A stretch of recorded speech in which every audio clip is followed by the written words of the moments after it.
Bonjour, je m'appelle Caroline Dubois et je suis pharmacien à l'officine Familia de Messancy. Aujourd'hui, je vais vous parler des brûlures. À l'approche de l'été, entre barbecue et coup de soleil, les risques de brûlures sont bien présents. Nous allons vous parler 1.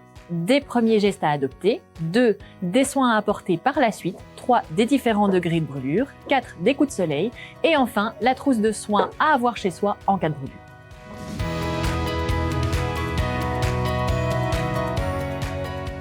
Le plus important est d'agir le plus rapidement possible. D'abord, vous éloignez ou neutralisez la source de chaleur. L'arrosage immédiat de la brûlure avec de l'eau durant au moins 20 minutes permettra de diminuer la température de la peau brûlée et donc d'éviter que la chaleur de la brûlure ne continue à aggraver les lésions. Attention à refroidir uniquement la brûlure et pas la victime. Si possible, enlevez les bagues, les montres, les bracelets parce que la zone brûlée a tendance à gonfler.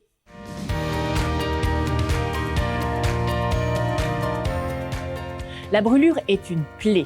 Après l'avoir refroidir, la recouvrir d'un linge stérile ou propre et humide. Évaluez la gravité de la brûlure et appelez les secours si nécessaire. La brûlure est d'une dimension plus large que la main de la victime.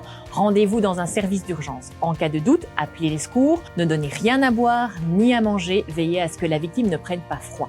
La brûlure est plus grande qu'une pièce de 2 € ou elle touche le visage ou elle présente des cloques. Consultez votre médecin ou allez aux urgences de l'hôpital. La brûlure est plus petite qu'une pièce de 2 € et ne touche pas le visage. Soignez la plaie en fonction de sa gravité et de son niveau de brûlure. Une brûlure d'origine chimique doit toujours être référée à un médecin.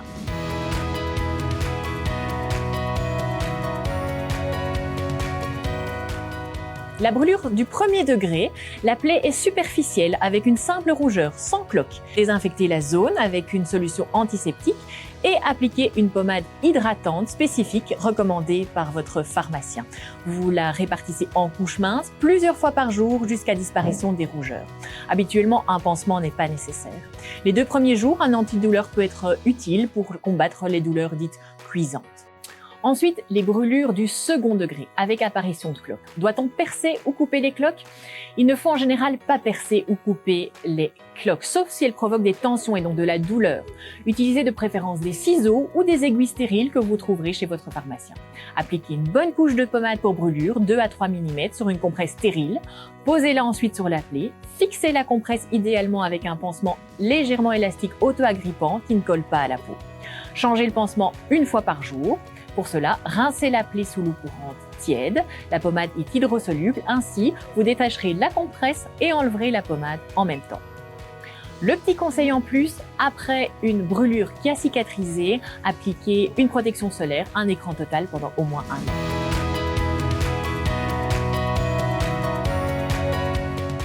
Lorsqu'un coup de soleil survient, il peut soit être du premier degré, voire même être du second degré avec apparition de cloques. Dans ces cas-là, n'hésitez pas à suivre les conseils que je viens de vous donner concernant les différents types de brûlures.